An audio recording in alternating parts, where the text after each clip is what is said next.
Hello, everyone. Mike and Corey here today. It's been kind of a slow day, although there's exciting news coming out tomorrow with the Fed, probably the non-news event of changing the interest rate, but we'll be paying attention to that. Today's topics, Corey's going to talk about the S&P 500 under the hood. Maybe it's a car analogy. I don't know. And then I'm going to talk, or maybe I'll start off with retail sales and the scary thought of where do you get your news? And that may make you think a little bit. But as we get started, this is a financial education presentation. You must do your own due diligence on anything you hear in this presentation. More disclaimer information can be found on ankerstarwealth.com, and the opinions expressed are mine and Corey's alone. So let me take you to my first topic, which is retail sales numbers came out and they fell, so that's worse than expected. And that may be one of the reasons the market is down just a teensy bit today. I see teensy because it's not like it's a full-blown correction or anything. They had expected a 0.% decline, and instead it went down by 0.9, so that's bad news. But I'm just going to say, sometimes bad news can be good news for the stock market. Clearly, it's not yet, but when you see things like this, the retail sales going down, that's a sign the economy's slowing, and that it's an indicator to the Fed, maybe take your foot off the brake and lower the interest rates the way Donald Trump wants you to.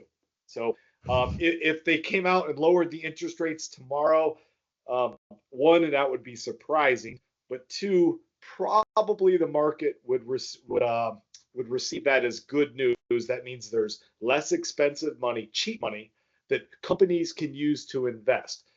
So I did take out of this article too, is that when you exclude things like auto dealers and gas stations and building materials, so sales actually did increase by 0.4%.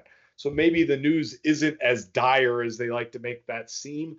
Although, hey, I have a wife that works in an auto dealer, so maybe it's bad news for her. Anyways, Corey, have you noticed anything when you go shopping? Less people there, more people? I just know I read some of this as well, and they mentioned that there could have been some pull forward there related to tariffs. So not that it nullifies the data point altogether, but just that some of these things are hard to get a read on right now. And I look at I love the picture, a shoe store, Foot Locker in New York City with New Balance, the shoe that Mike Youngman wears. So, New Balance, you're looking to endorse someone. I will not charge you like Michael Jordan.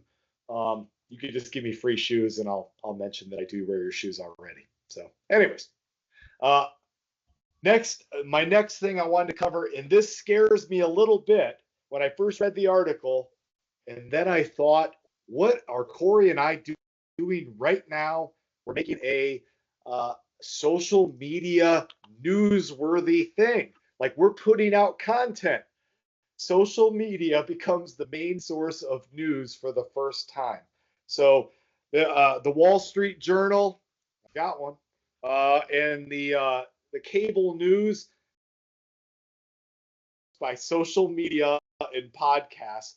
And I will absolutely confess that while I do read the Wall Street Journal, I listen to a lot of podcasts, more podcasts, rather than I can't say that I get my news from X or Twitter or Instagram. I don't know that that's truly a source of news, because you're getting a lot of people's opinion.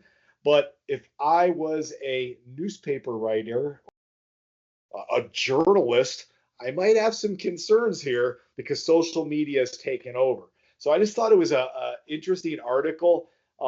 Print newspapers have seen their share fall from 47% down to 14%. Less than 15% of people who use podcasts news in 2025. And check out this chart here. So here newspapers in 2013, so 12 years ago, 47%. Wow, down to 14, dropping crazy. And there's your social media is that blue line. Like, who really heard of it in 2013? And now it's the lead. So, and wow, there's another one in here, AI chatbots. If you're getting your news from AI chatbots, I don't even know what to think about that. What do you think about that, Corey? You want to get your news from AI chatbots? I actually think that there's something to that, because sometimes if you want to use some social media to get your news, you get everything else, like the ads and the clickbait and the things that are distracting or that take away from whatever you're trying to figure out. But if you just go to an AI chatbot and say, hey, give me the top 10 finance news stories of the day, you know, you might be able to sift through all those weeds a little faster. I've actually thought about using that myself. There you go. All right, Corey, I'd love to hear that perspective. So, Corey, are you telling me you're not going to subscribe to the Wall Street Journal? I'm telling you I might, but I also might use a chatbot. Maybe both. I feel like he's just telling me that because I have a subscription, but he's really not going to. Well, with that, I'll turn it over to Corey and he'll talk about the S&P 500 under the hood. Yeah, let's do it. All right. Gonna look at some different sentiment measures. What we're trying to figure out, and again, we kind of called this out a few weeks ago. What happens after a V-shaped recovery? We anticipated some chop, some consolidation. We kind of hit that right on the head. You know, we're sort of all going through that now, and this is what we expected. But under the hood, we kind of do want to get a feel for what internals are telling us. So this first one here is going to be the percent of S&P 500 companies trading above their 200-day moving average. We see that's about 47% right now. Yeah, 47%. On average, throughout history, we're at 62%. So what is this telling us? We have room to run here. We've got room to run just to get back to an average range here. So this is a bullish breadth signal. This is bullish. Here, we're just going to focus on the top chart. If you want to pause it and kind of wrap your brain around the others, fair enough.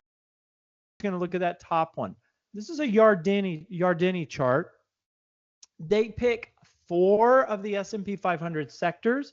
What they're trying to see is which of those sectors are increasing in weight as a market cap weight of the S&P 500 and which ones are decreasing in weight.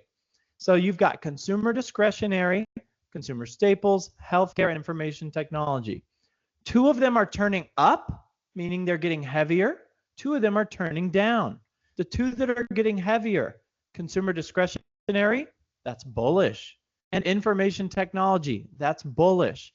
When those are growing, taking more of the pie in the market, that's a bullish indicator. That's an optimistic indicator. Which ones are turning down? Healthcare and consumer staples, like, you know, I don't know, tissues, toilet paper, toothpaste, all the basic stuff, right? And some food and stuff like that. Those are becoming smaller in the S&P 500 right now, which again is a bullish indicator. Those are defensive sectors. Healthcare feels safe. Consumer staples feel safe. When people don't want safe, what do they want? They want aggressive. They want risk. They want growth. So this is bullish. You can look back at when was, you know, healthcare doing really well. It was in 2022 when everything was getting smacked around. Consumer staples did really well in 2022 when everything was getting smacked around. So this just is an indicator right now we're in a bullish environment. That's 2 bullish indicators back to back. Here's that AAII sentiment. These are investor sentiment out there. It's about, you know, we'll call it even. It's about even. I can't say 50-50 because there's a neutral group here you don't see. They're about 20%. But the bulls and the bears are about 40% each. Let's go one more chart here. What happened though that is bullish? The bulls just took over. This past reading, they just outweigh the bears. So this is bulls minus bears. We got pretty bearish there in April, but for right now, we just flipped back to a bullish indicator on sentiment. You know, when everyone is bullish, you may want to get scared. Not everyone is bullish right now. All right. Last one, consumer confidence. We have right now 37, almost 38% of investors are expecting lower stock prices in the next, 12 months or so. That's bullish. If no one expects lower stock prices, that's scary. But there's still some scared folks out there, which means this is bullish. It's actually a pretty high reading. Some of these sentiment surveys can, people are a little bit emotional these days now that they're getting their news from, as Mike said, social media. But, it's still not a bad thing to see a lot of people expecting that. And then this is a put to call ratio. Basically, people are not placing aggressive bearish bets. When everyone's placing bearish or downward bets, that's kind of it's probably not as bad as they think. People aren't doing that now. So anyway, Mike, that's kind of my little little under the hood. I like it. I didn't see it in advance, but that under the hood makes me feel very bullish. Bullish. I did think it's interesting that when more people expect the market to go down, that's really a bullish thing for us as investors. So, yay.